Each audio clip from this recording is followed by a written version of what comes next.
I'm Kerry Fink with Helping Seniors Updates, and on behalf of the entire Helping Seniors team, Joe Steckler and the rest of us want to welcome you to Helping Seniors Updates. Today is Monday, June 15th. We're halfway through the month. It's kind of hard to imagine. Time keeps flying by. And I have the privilege of having with us today our education specialist, Kim Barnard, who holds down the telephones, the Helping Seniors Information Helpline, which is, well, you can say it as good as I can. Hi, Kim. Hi, Kerry. How are you? I'm good. So Good. You can reach Kim at 321-473-7770. That's right, 321-473-7770. And as you know, because of COVID-19 restrictions, we're still in phase 2 reopening, and things are moving a little bit in the right direction. But as you may know, they still are not permitting group visits or visits into assisted livings and things like that. And because our Helping Seniors office is located in the Senior Resource Center of Brevard, which is conveniently co-located with the beautiful Zon Beachside Assisted Living Facility right there on South Patrick Drive near the O'Galley Causeway.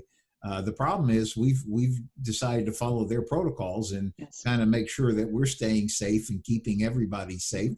So the Senior Information Helpline is open, but we don't have walk-in for the office and those kind of things yet. So Kim, I know today the topic that we talked about that we want to at least pay some attention to is World Elder Abuse Awareness Day for 2020. And the slogan is Uproot Elder Abuse, Plant a Seed for Change.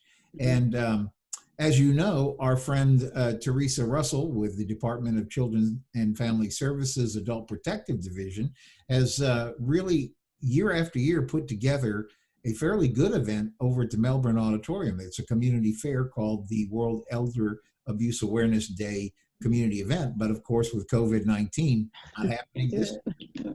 So instead, they did actually a giveaway. They did set up 4 locations on Friday where they were giving out hurricane preparedness bags.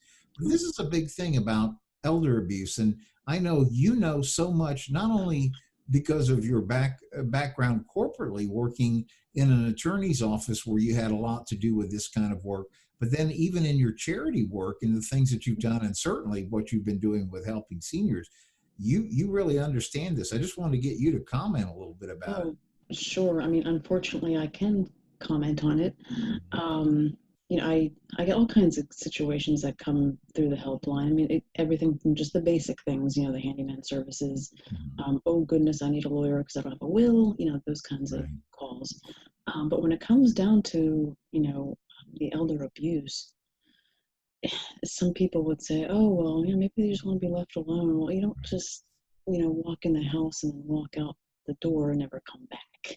To me personally, that's neglect. And it does fall right in line with abuse. For example, I can tell you I had a case that came in. It wasn't just a plain old phone call that lasted for a few minutes. It lasted a couple of days. Wow. Because I had to get involved in it. I couldn't help not to be involved in it. And this story went as follows. 2 sisters out of Gainesville, Florida. I will not give any names whatsoever. Right. They discovered that, and I kind of think that they knew all along, but the mother's home was basically inhabitable. She really couldn't live there. Wow. They didn't take the proper measures as far as getting the house cleaned, and what they did was they removed her from the home and put her into a hotel by herself with a walker, with her purse and a bag of clothes. Literally. No food, nothing. And I got the phone call from the woman who is from Gainesville, and she explained the situation, and the red flags just popped up for me. You just don't do that in my eyes. So my first course of action was Brevard County Sheriff, and I called for a wellness check. So they went out and they discovered that she may be possibly thinking of hurting herself. Oh my goodness. Yes. So this went, and then it moved forward into Adult Protective Services. And these are all phone calls throughout the whole entire day. So, and it kind of escalated as far as the mother wanting to hurt herself because she had lost her son in the hospital, I think a week or 2 weeks prior. So she was going through depression and she wanted to hurt herself. And it really got pretty heated, if you will. It's tough stuff, It's very hard, especially when you're not there, like to intervene and to verbally make suggestions and things like that, and even just keep an eye on them. You're just not able to do it. I know from talking with Teresa Russell over the years in her position, she really encourages, and I was just going to pass this along, that they say if you suspect somebody is being abused, and abused is an interesting word because like you pointed out, it doesn't necessarily, it could be, but it doesn't necessarily mean somebody is beating on somebody or hurting them physically. It's not that. It could be exactly what you mentioned. It could be neglect, or a lot of times, I guess people get called into these situations where there is some financial abuse going on, maybe possibly from a family member or things like that. And it gets pretty complicated. And so I know in talking with Teresa over the years, her viewpoint has been always, if you see something, please say something. Right. That's what they're going to do. Absolutely. They're going to ask you to call 1-800-96-ABUSE. That's the phone number, 1-800-96-ABUSE. And we're going to put all these numbers, by the way. Right. There's also a website link. We'll put this on the Helping Seniors update page. Right. But they say, please call, because they will send an investigator, get the process started. And oftentimes people are afraid to call. Because they don't want to be involved. Right. But what they explain is DCF is entirely committed to leaving that person at home. They just want the person to be safe, and their objective is safety of the person, right? Sure. Oh, absolutely. Absolutely. I mean, even if you suspect something with a neighbor or a family member or what have you, you can always call the non-emergency number. So it's not like you're calling 911. Right. This is an emergency. It could just be a thought of something that could be happening. Maybe, for example, maybe they discover that a family member might be going in grandma's purse. Right. I mean, taking the checkbook and writing a check for themselves. And all they would have to do is just call the non-emergency number and say, hey, this is what I've been seeing that's been going on. What shall I do? And they'll guide you right in the right direction. That's right. I was talking with Joe. We did a Helping Seniors update here recently, and we were having this conversation about another call you got, which wasn't necessarily elder abuse per se. In fact, I don't think it was at all, but it is consistent with the things that have happened throughout COVID. And it was the story, I think you had I believe it was a 94-year-old lady whose caregiver had suddenly had an emergency, had to go to the hospital, and all of a sudden was sort of stranded trying to figure out how to do all this stuff in the middle of lockdown. And so that's one of the reasons why the Helping Seniors information line is available. People know that they can call you. They're going to get a friendly voice who's going to be empathetic to the situation, but not only empathetic, but knows who to call and how to get at least things rolling. Right, exactly. Because a lot of people are afraid. And a lot of people, they will actually tell me, I don't want to be involved. And I'm like, wow, well, you kind of are involved. You're first making a phone call to me, and I will take it as far as it needs to go, within reason, of course, obviously. If it's something like I explained to you about, the case out of Gainesville, they came down to the Titusville area, I believe it was, and they picked her up from her home. They removed her from the home and put her in a hotel right off of 95. Wow. And then one of the worst parts of it was the fact that, number one, she had no money. She used a walker. And money ran out. The sisters said, oh, we can't take her in. But yet they could have taken her in. But they just didn't want to take her in. Well, it's so often with all of these things, I guess family dynamics are always an issue. This is one of the reasons why when Joe and I were doing radio last week, and we were Mhm. actually back finally in the radio studios there, and that was good. But Right.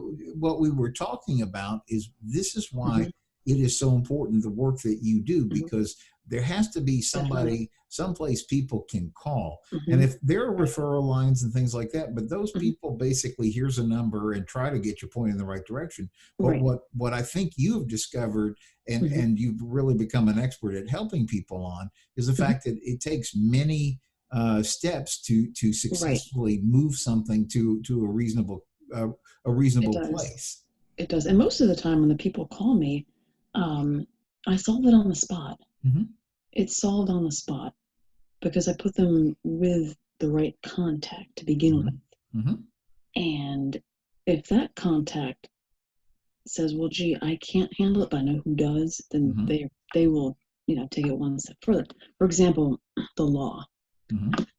If I say, "Okay, well, X attorney, give them a call," Hmm. but I don't believe they handle this area of the law, they will know someone who does. Right. And that way, then they go onto the right track. Yeah, having that book of information, and I know Yes. early also in the COVID-19 lockdown, you put Mhm. together a really good list of Right. resources where people could find food, Mhm. not only for themselves but Oh, even definitely. their pets, if Right. that was the Oh, case. yeah. And that is Mhm. what we're committed to doing at Helping Right. Seniors. And so it probably has to give you a really good feeling Oh, it about does. the Absolutely. difference that you're making. I Mhm. want you to talk a little bit about successful cases and where you've been able to make a difference. Oh, successful cases. I actually have quite a few. I mean, I've had, a veteran, for example, he had spine surgery, Mhm. and he had, I think it was about, I think week and a half prior to the surgery, he had put down money at one of the thrift stores for a couch. Mhm. And then he went ahead, had the surgery, but couldn't go out and pick up the couch. All right. So she had no way of doing it. So I called up Deli Bread, and she said, "Yeah, that's not a problem." She says, "My husband and I will take care of it." They took care of the bill, and they had it delivered Wow. right on the Unbelievable. spot. Right on the So spot. that's the value Right. of actually giving us a call at the Helping, and you get Hmm. calls from Oh, every. I get calls from out of state. I mean, I just had one woman call me today. She normally lives in Michigan, but her parents are in Indiana. Mhm. And she says, "I'm just here visiting for a little bit and they need transportation." They're both veterans. So, boom, aging matters. Vets driving vets. And that's an excellent program for them. So it really pays to know where to Right. go and make that Definitely. connection. So Right.